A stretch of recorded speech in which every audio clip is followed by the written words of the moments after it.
Hi, willkommen zu meinem nächsten Q&A. Wie angekündigt, beantworte ich jetzt hier eure Fragen, die ihr mir unter einem der letzten Videos gestellt hattet.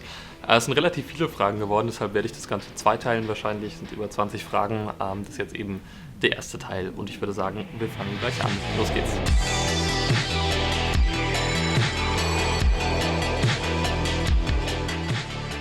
Gab es für dich ein einschneidendes Erlebnis bzw. einen Punkt, an dem du dich entschieden hast, selbstständig zu werden? Das war bei mir so der Punkt, als ich ein Praktikum gemacht hatte, 3 Monate lang vom Studium aus, und das war so ein klassischer 9-to-5-Job, beziehungsweise ich musste damals schon um 7:30 im Büro sein und es hat mir überhaupt nicht gefallen. Ich war komplett müde den ganzen Tag. Zum einen bin ich nicht so der allergrößte Frühaufsteher, irgendwie die Arbeit hat mir nicht so gut gefallen und naja, in der Zeit ging es schon so langsam los mit YouTube und deshalb hat mir das viel mehr Spaß gemacht und deshalb habe ich daran eben weiter gearbeitet und bereue diesen Schritt bis heute auch nicht. Wie hast du es geschafft, dein Hobby zum Beruf zu machen? Bei mir war es eben der Schritt über YouTube. Ich habe mir diesen Kanal halt eben aufgebaut über mittlerweile fast 4 Jahre hinweg und dann entsprechend kamen dadurch natürlich die ganzen Aufträge und deshalb lief das mehr oder weniger.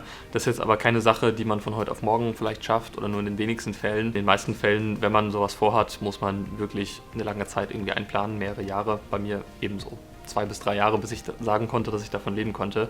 Also es ist auf jeden Fall so ein Prozess und geht nicht von heute auf morgen. Was hältst du von der Fujifilm X-T3? Mega coole Kamera. Ich hatte sie leider jetzt noch nicht selbst in der Hand und konnte damit eben entsprechend noch nicht arbeiten. Ich hätte sie mir wahrscheinlich bestellt und gekauft, wenn ich nicht schon die Fuji X-T20 hätte und die Blackmagic Pocket Cinema Camera vorbestellt hätte zu dem Zeitpunkt. Ganz einfach, weil die Kamera auch alles kann, was ich brauche, sprich 4K 50 FPS in 10 Bit, gute Fotos und so weiter, wobei Fotos nicht mehr so wichtig sind für mich. Blogprofile und so weiter, also die Fuji ist in meinen Augen so eine der spannendsten Kameras aus dem Jahr 2018 und würde ich auch der GH5 mittlerweile bevorzugen. Da gab es nochmal eine andere Frage, also die ist jetzt hiermit auch beantwortet. Ich würde eher die Fuji X-T3 nehmen aufgrund der schönen Farben und so weiter und dem etwas größeren Sensor gegenüber der Panasonic GH5. Schaust du auf die Konkurrenz? Es geht. Also ich bin relativ selten irgendwie auf Vimeo oder YouTube unterwegs und würde, wenn ich mir andere Filme angucke, das auch nicht irgendwie als Konkurrenz sehen. Ich finde, Konkurrenzdenken so unter Filmemachern gibt es zwar, aber ist eigentlich gar nicht nötig. Also ich habe nicht das Gefühl, dass nur weil andere Leute auch Filme machen, dass sie irgendwie Konkurrenz sind. Ich habe meinen Kundenstamm, der wird auch größer und so weiter und ich habe, wie gesagt, nicht das Gefühl, dass mir irgendeine Konkurrenz irgendwie schaden möchte. Das gleiche gilt auch für YouTube. Ich weiß, da gibt es in manchen Branchen auch sowas wie Konkurrenzdenken. Hat in meiner Welt irgendwie so gar keinen Platz und ich finde, jeder Kanal oder jeder Filmemacher, der cooles Zeug macht, ist eine Bereicherung für alle. Sicher guckt man sich mal die Videos an und freut sich dann auch, wenn was wirklich Cooles irgendwie hochgeladen wird, aber als Konkurrenz würde ich das zumindest nicht bezeichnen. Okay, hier wurden gleich 3 Fragen gestellt. Ich beantworte mal die dritte, weil auf die anderen beiden gehe ich später noch ein. In welchen Bereichen warst du schon alles tätig und was sind die Vor- und Nachteile dieser einzelnen Bereiche? Musikvideos, Videos für Unternehmen, Kurzfilm. Genau, also ich war in fast allen Bereichen schon tätig. Kurzfilme habe ich jetzt 2 Stück gemacht, das ist aber schon länger her. Ich poste euch den Film auch mal unten, wo ich Kameraarbeit gemacht habe. Bin jetzt aber im Moment wirklich nur im Musikvideo- und Unternehmensfilmbereich tätig. Für mich haben Unternehmensfilme einfach den Vorteil, dass sie finanziell gesehen ein bisschen mehr bringen und dass die Arbeit da ein bisschen entspannter ist. Also viele Unternehmen vertrauen mir als Filmemacher viel mehr, habe ich das Gefühl, als manche Künstler, wo ich für Musikvideos tätig bin. Ich habe da eben kreativeren Freiraum und die finanzielle Lage ist bei Unternehmen auch einfach besser, muss man sagen. Bei Musikvideos ist das Coole, dass ich da viel rumkomme, also mit vielen Musikvideokünstlern bin ich sehr viel in der Welt unterwegs oder in Europa, sage ich mal. Von daher mache ich beides sehr gerne im Moment und in Zukunft wird es aber auch eher Richtung Unternehmensfilme gehen. Bist du mit deiner aktuellen beruflichen Situation zufrieden? Was würdest du gerne ändern? Ich würde tatsächlich gerade fast nichts ändern oder eigentlich gar nichts ändern. Ich bin sehr zufrieden. Letztes Jahr, das hatte ich glaube ich auch schon mal in einem Video irgendwie erklärt, war es sehr stressig. Ich habe fast jeden Tag gearbeitet, irgendwie mehrere Wochen am Stück, wirklich 7 Tage die Woche. Dieses Jahr ist es wesentlich entspannter geworden. Das heißt nicht, dass ich weniger Aufträge habe oder weniger zu tun habe. Ich habe eher mehr zu tun.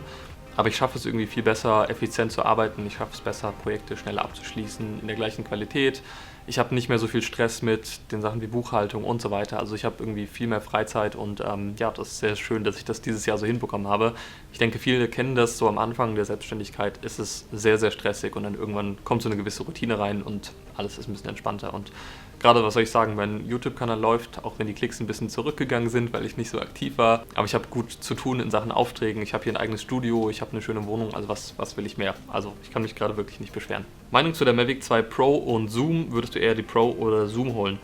Ich würde mir eher die Pro holen, ganz einfach, weil die einen größeren Sensor hat, bessere Bildqualität, die ich finde, und die Zoom-Funktion, naja, würde ich jetzt nicht unbedingt nutzen. Klar, man kann damit diesen schönen Dolly-Zoom-Effekt machen und optischer Zoom ist besser als digitaler Zoom, würde man meinen. Letztendlich hat die ja den gleichen Sensor oder die gleiche Sensorgröße wie die alte Mavic, mit der ich auch nicht so zufrieden war von der Bildqualität. Und bei der Mavic Pro finde ich die Bildqualität echt überragend. Also wir hatten die auch in Island mit, ein Kumpel von mir hatte die und die hat ja auch diesen Crop-Modus sozusagen, wo man dann ungefähr auf 40 mm Brennweite kommt. Und dieser Modus ist wirklich überragend. Man hat krass gute Bildqualität und ja, deshalb würde ich mich einfach für die Pro entscheiden. Ich habe ja gerade noch die Advanced Plus, also die mit dem Monitor und mit dem gleichen Sensor wie die Phantom Pro, und mit der bin ich aber auch super zufrieden. Also ich habe gerade ja nicht unbedingt das Bedürfnis jetzt zu upgraden. Ich bin mal gespannt auf die Phantom 5, wann die rauskommen. Die soll ja angeblich Wechselobjektive haben. Das wird dann richtig spannend, weil ich finde, so eine Drohne mit einem Teleobjektiv drauf ist das Krasseste, was es einfach gibt, und da freue ich mich ziemlich drauf. Wie bekommst du deine Aufträge und wie hast du deine Aufträge ganz am Anfang bekommen? Wie ich meine Aufträge im Moment bekomme, dazu habe ich schon mal ein Video gemacht. Guckt euch das gerne an, habe ich hier oben verlinkt. Und am Anfang habe ich die einfach bekommen, weil ich in meiner Umgebung so eine der einzigen war, die so eine Kamera hatte, also die 550D, mit der ich damals gefilmt hatte und mit der ich eben diese krasse Kinoqualität in Anführungsstrichen machen konnte. Das hat sich entsprechend schnell rumgesprochen und entsprechend kamen da dann schon so ziemlich schnell am Anfang die ersten Anfragen. Mittlerweile ist es, glaube ich, ein bisschen schwerer, kann ich mir vorstellen, so diesen Einstieg zu finden, weil fast jeder jetzt irgendwie eine A6300 oder so eher so eine kleinere Kamera irgendwie hat und damit auch gut umgehen kann. Also mittlerweile ist es, glaube ich, schwieriger, in dieser Szene und Branche irgendwie Fuß zu fassen, aber unmöglich ist es natürlich nicht. Was hältst du von den Vogtländer Linsen, vor allem das 17 mm mit 0,95er Blende? Schon mal damit gearbeitet.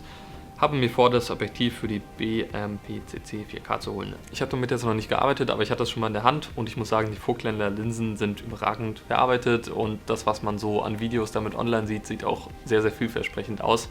Ich hätte mir das Objektiv wahrscheinlich auch gekauft, also wirklich genau dieses Objektiv, wenn ich nicht schon das Sigma 1835 mit Speedbooster eben genommen hätte oder mich dafür entschieden hätte. Ansonsten wäre es eben Kompaktmark mit überragender Verarbeitung und guter Bildqualität. Der wird mit diesem Objektiv wahrscheinlich auch sehr glücklich sein. Wie gesagt, ich kann jetzt noch nicht aus erster Hand jetzt irgendwie sagen, was ich davon halte, aber das, was ich so gesehen habe, sah schon sehr, sehr gut aus. Hey Martin, ich schneide meine Videos mit Final Cut Pro, das klappt auch alles super, doch wo ich dann an die Grenzen komme, ist beim Color Grading. Bei Fotos in Lightroom kein Problem, aber bei Final Cut bin ich ziemlich verloren. Daher die Frage, Color gradest du deine Videos mit den Farbrädern in Final Cut oder mit einem externen Programm? Und wie ist da so dein Workflow? Und es gab noch so eine andere Frage zum Color Grading, wie Color gradest du deine Videos? Ich habe meinen Workflow tatsächlich immer noch nicht verändert, also nach wie vor, wie auch schon in anderen Videos erklärt, mit Film Convert, das nutze ich seit 5 Jahren. Bonuscode habe ich euch unten verlinkt, da kriegt ihr ein bisschen Rabatt. Und dann meistens noch verschiedene LUTs, meistens aus meinem Pack mit so 20% Opacity. Also was ich da nutze, ist die Frankfurt 2 LUT, so für so einen leichten bläulichen Look, und die Hamburg 3 LUT. Könnt ihr euch mal anschauen. Werbung habe ich mir lieber eingeblendet hier, aber das ist einfach so mein Workflow. Mit den Farbrädern mache ich vielleicht, wenn es schnell gehen muss, ein bisschen Kontrastanpassungen, aber viel mehr auch nicht. Ja, das war der erste Teil von meinem Q&A. Ich hoffe, es hat euch gefallen und eure Fragen wurden gut beantwortet. Jetzt würde ich sagen, bis zum nächsten Video. Macht's gut. Ciao.